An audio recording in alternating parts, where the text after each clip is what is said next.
Auburn is a completely different team in the last 4 SEC games compared to probably the vast majority of their season. They have figured out a way to win. They've figured out a way to compete.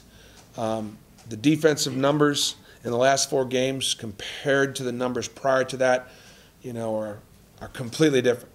Teams are shooting 50-something% against them. Last 4 games, 30-something%. They know who they are, and they understand how they have to win with patient offense, changing defenses, getting people to settle from the perimeter, and playing with great effort and energy. Cody Bardee's done a great job. Improvement. Have they done anything personnel-wise different? Are they doing anything different defensively? Why have they made these strides? Well, I think they've made a real commitment to Chubb at the power forward. I think that, and perhaps Wallace at point guard, and maybe they're a little bit more comfortable in their personnel with their package. But I think more than anything, it's how do we have to play to win? How do we have to play to win? And we can't take a ton of bad shots. We can't get in a track meet. We've got to play great defense and limit the opponent.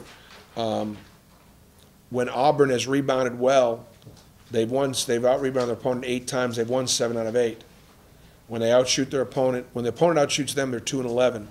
So if they can hold their opponent's field goal percentage down, hang in there on the boards, I just think it's a maturity factor and a recognition of who they are. Every team's got strengths and weaknesses, and it's about hiding those weaknesses and going to your strengths. And I think they're doing that well right now and have for the last 3 or 4 games. And again, you've got the slippery rock theory going for you in some way, shape, or form. But they gave Florida.